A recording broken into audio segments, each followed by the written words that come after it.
Welcome back to Investing and Trading Live, sponsored by Online Trading Academy. Online Trading Academy, the sponsor of the show, training people just like you how to trade and invest in the financial markets. That's stocks, options, futures, Forex.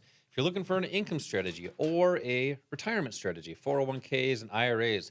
If you have a 401k right now, it's probably not looking good the past year and a half. There are Hmm. strategies as markets go down, and we're going to talk about that here in the next couple segments, but also strategies even if market's sideways, and we're really seeing downward and sideways action, we'll call it, over the past several months here. So opportunities are always there. It's just how do we, us as average investors, the public, how do we take advantage of those? And we have investing classes at our local academy here, locally here in Bloomington, state of the art facility, a couple different classrooms. Matter of fact, 3 classrooms where we got people in every single week and training about the markets, how they work, and how to make smarter investing decisions. Text right now to the for 2 seats for a free class. Text the word investing to the number 210-210. If you missed that on that last segment, text the word investing to the number 210-210 for 2 seats and the financial quick start kit, which will actually help you get started right away. So we were talking about in that last segment a little about these banks. They're in turmoil this week. Hmm. JP Morgan even showing a lot of weakness. I mean, that's probably one of the bigger ones, Yep. right? You got Citibank also showing some weakness, but there's some broker platforms that are showing some major weakness as well. Charles Schwab being Right. one of those. Charles Schwab, over the past week or so, down about 25%. Now, a lot of our listeners are probably saying, hey, that's a great buying opportunity. Well, you don't want to just try to catch a falling knife, for one, but there potentially could be some buying opportunities. Also, with volatility spiking, there's opportunities to collect premium through options. Hmm. And basically, that's a strategy where you hopefully the price doesn't get to where you would like to get in and you get paid a premium. Right. And if you get the stock, you still collect that premium. So essentially, it'll lower your cost basis. So we'll talk about that coming up as well. But Schwab is down big time. One that really kind of confused me a little bit is you would expect with Roku having a lot of money invested with Silicon Valley Bank, they didn't see much of a drop.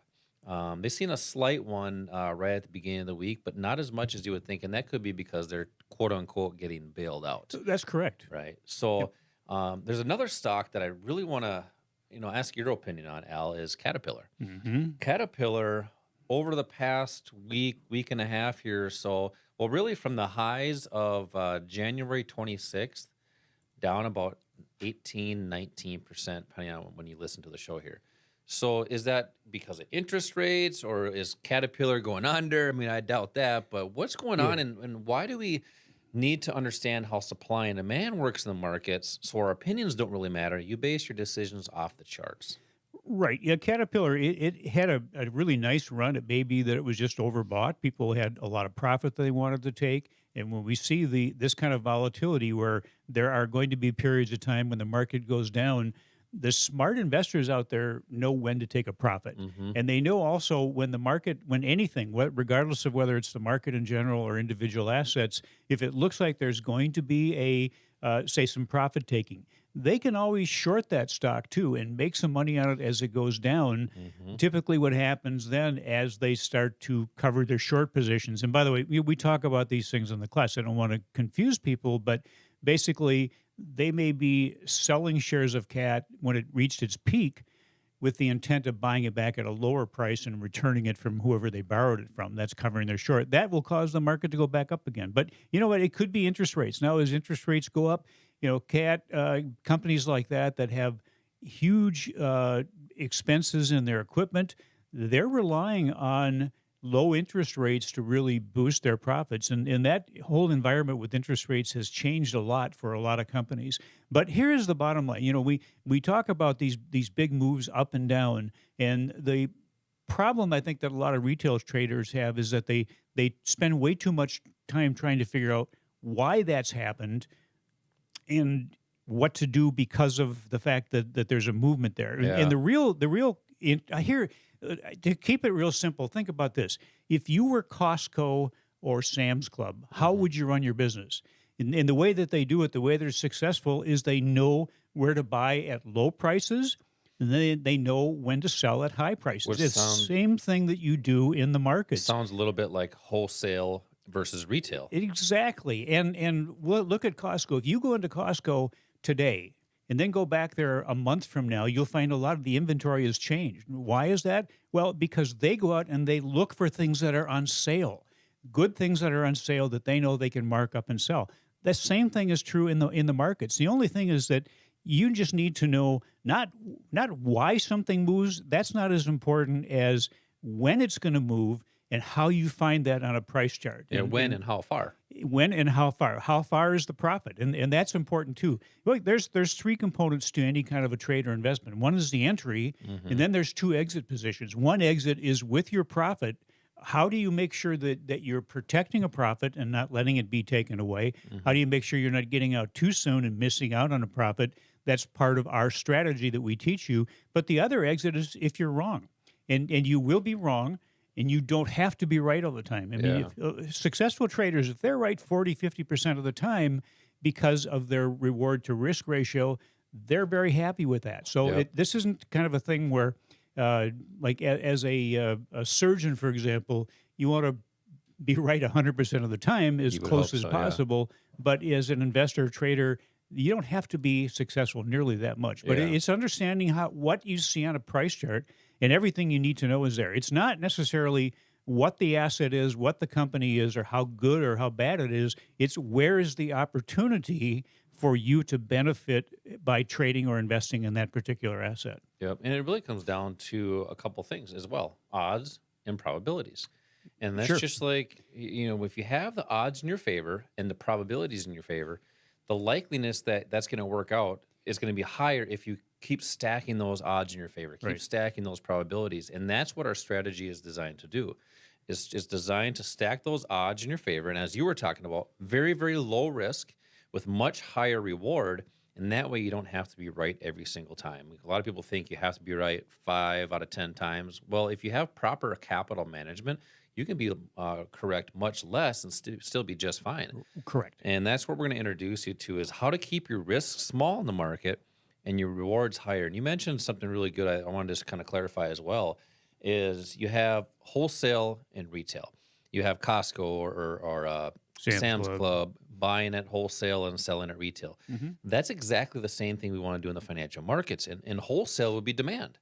You want to buy when a price is in a demand area. That's where the buyers are. That's where the buyers are. And you want to sell at retail, high prices. Where the sellers are. And that's supply and demand at its finest. And that's what we identify on a price chart is where that supply or retail area would be and where that demand would be, which would be that wholesale area. And it's zones. You don't have to pick the exact right price.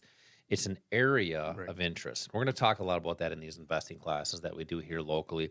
These classes are about 2 hours long. We've been having a lot of people come into these classes. It's been good. It's been a lot of fun in these classes, meeting people that have been trading for many, many years and looking for consistency, especially lately. And we're also seeing a lot of people that are in the market with 401ks and IRAs, but not necessarily trading and investing.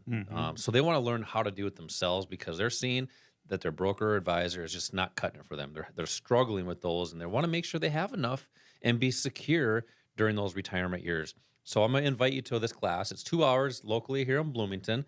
You can text the word investing to the number 210 for 2 seats. You can bring your spouse if you'd like.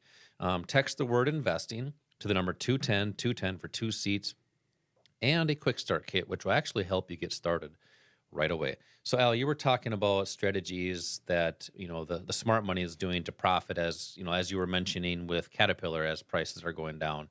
I want to talk about that in a second, but we have gold and silver that have been showing a lot of strength in the past week or so.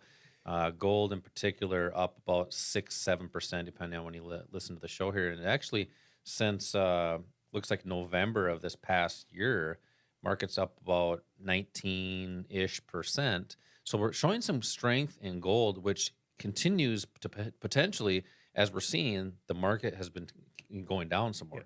So that being said, what if somebody is looking for an income strategy and they have areas of interest with especially gold or silver where they want to buy, but also if they have an income strategy in there and what they like to trade is actually going down? What are the strategies to profit as stocks go down? Well, there are different assets that people can use. And one of the things that we do in our classes is identify really, what you want out of the markets. What's your goal for yourself financially? And then how do we help you get there? When the market is going down, or if you're looking for income, there are strategies that are really designed for income, which means it's something you need to get on a short-term basis.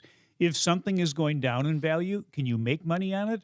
Absolutely. You can use options as a way of generating additional cash. Josh has used the word premium. That's just money that you get. With options, you don't even have to actually own an asset to generate premiums off of it or cash off of it. If something is going down in value, there's an option that will go up in value. If something is going up in value, there's an option that will go up as it goes up. But the great thing about options, which is one of what we call the leveraged asset classes, is that the potential returns are a multiple of what you would get by just holding a stock, for example. If you buy a stock and it goes up maybe 10%, typically the option is going to be up somewhere between 100 and 200%. So you get a potential great return there. But let's say you do want to buy something and it's going down in value. You don't necessarily have to buy it right now. You can use an option to get paid cash, get that premium coming into your account immediately, to wait until the price goes lower where you have a more attractive entry point. You can do that with options. And the reverse is true if you're selling. If you own something and you want to sell it but get a higher price for it, you can get paid cash with an option just to wait until the price goes up. Basically, there are option strategies that will pay you money to wait for a better price, whether you're buying or selling. And you can use options as protection. And when we're seeing the markets like this, when you have these big moves, not only up but down, some big moves down, and typically when something goes down, it goes down much faster than it goes up. What kind of protection do you have? If you were in the market last year, 2022, and you had a retirement account that went down 20 or 25%, were you protected?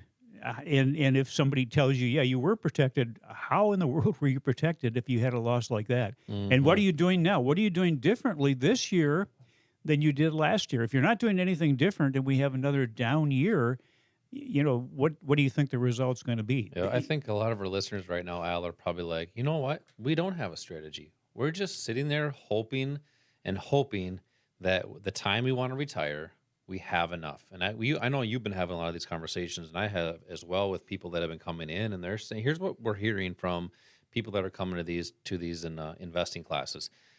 I have a 401k, and it's just not cutting it. I like my guy, I like my gal, but I'm not getting anywhere. And they're contributing to it, and what they're seeing is most of their contributions is what the gain that they've had is. So it's really good because it's been teaching people how to save. Well, there are strategies to do that yourself. You're not required to have a money manager just hold your money and charge you astronomical fees, which we'll talk about in the next segment. But we really dissect that and introduce you to these techniques and concepts that Al is talking about, especially with options in these investing classes. And I do want to invite people. We had a lot of people texting in recently for that class, so congratulations to those of you that got set up. Make sure to pick a date when you text in. So when you text the word investing, you're going to the number 210, you're going to receive a text back with a date. And we're always going to make sure we get the date that works best for you, and also a call, so that way we know how we were hoping we could help you. What are you looking for out of the market? That way we can try to cater these classes to the people that are coming in. So if you do have questions about those 401ks and IRAs, bring those questions in. And that really starts when you start talking with one of our people here on finding a date for the class. So text the word investing to the number 210, and that's for 2 seats for this free investing class, local here in Bloomington. We actually have local classes. So Al, coming up next, we have a lot more to discuss. We just scratched the surface on people that wanted to look for an income strategy, whether it's on top of their job or they want to dial back from work at one point and they want to be able to still have an income strategy during those retirement years. So I want to continue talking about that. But a lot of people are probably thinking, hey, stocks are still expensive. I can't really get into the market. Let's talk about the strategies to use smaller amounts of money to get in there to have an income strategy. Coming up next, text the word investing to the number 210 for 2 seats for this free investing class. This is Josh and Al, investing and trading live. We'll be right back.